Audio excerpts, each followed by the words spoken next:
Okey. Kerana setiap anak tu ada kapasiti, kekuatan, karakternya yang tersendiri. Kalau anak tu mempunyai kekuatan, kita perasan daripada umur 5 tahun dia dah boleh tahan sikit lapar, maka kita latih dia daripada 5 tahun pun tak jadi masalah. Kerana kalau dalam hadis salat, Mhm. Rasulullah suruh latih start daripada umur 7 tahun, Mhm 10 mhm tahun dah mhm. boleh dia rotan dan sebagainya. Jadi mungkin juga kita boleh ambil 7 tahun tu sebagai benchmark daripada hadis yang disebutkan mengenai solat tersebut. Okey. Darjah 1 telah mula dilatih. Dan di Mhm. sekolah pun mungkin akan ada suasana tu, dia dibantu dengan suasana persekolahan dia. Mhm Kawan-kawan dia mhm. mungkin puasa, mungkin tak puasa darjah Ya ya 1. ya. Anak saya ada yang darjah 1. Dia balik dia kata, "Ayah, saya nak buka puasa. Tadi dia Ha. orang tak puasa." Katakan macam kacau pula macam tu.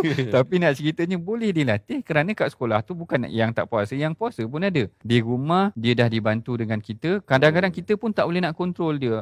Lapar lah nak pergi dapur dan sebagainya. Tapi Hmm. bila dia pergi sekolah dia boleh tahan dia sebenarnya sebab dia tengok kawan-kawan dia semua Hmm. puasa. Mungkin juga sama ada 5 6 tahun waktu tadika tu telah boleh dilatih Hmm. ataupun bermula dengan darjah 1, 7 tahun. Tetapi Mhm. tidak ada satu waktu yang tertentu, yang khusus, Mhm. yang dihadkan oleh para ulama menyuruh kita melatih anak kita berpuasa bergantung kepada kapasiti kekuatan fizikal seorang anak tersebut Betul sendiri. betul betul. Sebab berpuasa ni dia memang melibatkan kekuatan fizikal Betul, sebenarnya. Itu betul. tak boleh nak dinafikan. Kita tengok juga di laman sosial diperkongsikan jangan terlalu nak streskan anak tu untuk nak berpuasa. Lebih Betul. baik untuk nak fokuskan anak itu untuk solat. Sebab Betul. hadis yang memang masyhur dan memang lagi obvious adalah tentang didik anak solat. Betul. Pandangan Prof sendiri macam mana? Saya setuju. Sebenarnya penekanan terhadap solat lebih utama. Agak sia-sia juga kalau kita tekan dia, push dia untuk puasa tapi dalam masa yang sama dia tak solat. Okey. Sebenarnya sama-sama adalah rukun. Mm. Tetapi solat tu adalah lebih utama ditekankan kerana dia mesti dilakukan setiap hari. Jadi kalau kita tak beri penekanan terhadap perkara tersebut, saya bimbang dia tertinggal. Sedangkan puasa ni masih boleh dilatih sepanjang tahun tu sehinggalah masuk Ramadan dia dah bersedia. Gambaran dia sedemikian begitu. Okey. Dua-dua penting. Kalau dia boleh puasa dan solat, alangkah baiknya. Kalau kita dah latih dia puasa, pastikan dia juga adalah orang yang mendirikan solat. Jangan sampai dia puasa tapi tak solat. Saya kira itu tak